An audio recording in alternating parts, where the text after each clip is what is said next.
list of demands starting with an apology and the resignation of Police Chief Wade Gourley, and the release of all arrested protesters without charges, disciplinary action, and the termination of all police officers who attacked peaceful protesters.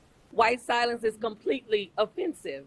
And so when we don't hear our leaders speaking about the atrocities that are happening to those who are standing in protest, we have a problem with that. When it comes to personnel or specific operations, I am barred from our charter and by law from having any involvement in that. What was so scary about angry black and white and brown people getting together and saying, stop killing us? The demands also include justice for people like Travis Miller, Olane Jefferson, and L. Ray Barber. Supporters of the Black Lives Matter movement condemn the actions of those who weren't part of the group, causing destruction and heightening tensions throughout the city. We cannot tolerate white people taking black issues and using it as a means to affect their own motives and attempts at whatever they choose to do. The mayor also saying that it was two different groups, a separate group that was causing damage. We do not know who they are.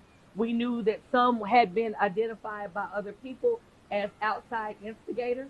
The demands also ask Mayor Holt to commit to a grocery store on the east side and the clemency of Julius Jones. People like me, a white guy from Northwest Oklahoma City, we first have to listen, and we have to understand this isn't just about George Floyd. I mean, we should all be outraged at what happened in Minneapolis, but this is a nexus with a whole lot of other issues that tie back to unrealized dreams from the 1960s civil rights movement. Force needs to be proportionate, and the role of the police is to protect and serve the community, not to stroke their own ego.